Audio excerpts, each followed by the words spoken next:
Alright, so part 3 here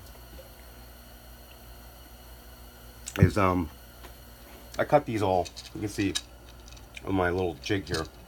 So they're all cut to size. This is a little long.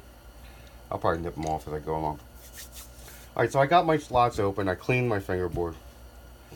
My slots are the right fret slots. Thing about fret slots, wood is, you have ebony, and then you have rosewood and maple. Each one's a different hardness. They usually say like 0.020 or 0.022 is the fret slot. If the slot's too tight, the neck will back bow because the wood keeps shrinking. And different hardness wire I spoke about. This is 16% nickel silver. Not nickel silver. They call it nickel silver, but it's actually brass and nickel. And it's hardened. So this is pretty hard wire. So if the slots were too thin, you're actually going to compress it, and it's going to actually go like to make the neck back bow.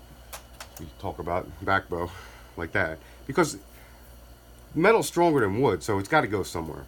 And then if the wood dries in the seasons, like in the summer, it get a lot of moisture, but in the winter with dry heat, it's going to shrink. If it shrinks, you wind up with a really bad back bow. We don't want that.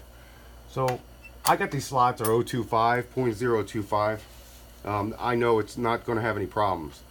It's going to stay in nice, but it's not going to. I'm not going to run into that problem there. At this point, I got my frets in the little jig here. Each one's numbered.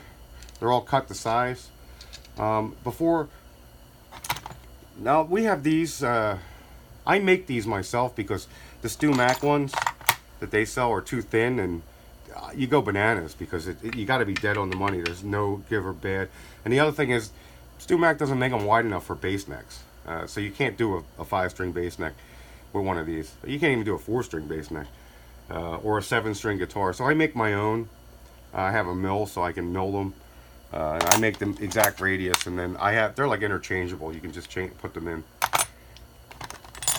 So this is my 12 is on here. And we'll go into this on the press. There's a couple different, you have an Arbor press. You can buy one, or you do what I do, is just go to Harbor Freight, and they're like, I don't know, 39 bucks, you can buy one. Or you can buy obviously the set from like a company like Stuart McDonald, and you're gonna pay a little bit more, well, a lot more, but it's up to you as an individual how you want to do it. All right, so I'm gonna put these in. Now this is flat. Now I have like neck holders I can put it in, and I'll do that when I get on the press. But I'm not gonna worry about that right now because it's flat. It's not a neck through. I'm just gonna hold it down flat here. Okay, I'm gonna take my first fret. I'm not gonna show you all these because it'll take up a lot of video time. Let me just see if I got you in the videotape here. And then I'm gonna hold it like that, and I'm gonna lay it on there. And I'm going to push it in. So you make sure it's side to side. I'm going to use a brass hammer. You can use rubber mallets are good too. I just don't have one in. And we're just going to. Now I'm not doing anything there. Because I'm going to press them in. But I just want to get them to the point where they're sitting there. So then I got my second one. And this one will probably pop out because I'm on video. I've seen people hit them real hard and all. I'm not doing anything with it. I just want to get it so it doesn't fall out. I could literally push it in with my hands, but I don't want to bleed. I mean, that's as good. That's really all you got to do is just push it in if you want. Because of this tang is smaller, it's good. So we're going to push them in. When you move it and then the frets fall out, it drives you bananas. So,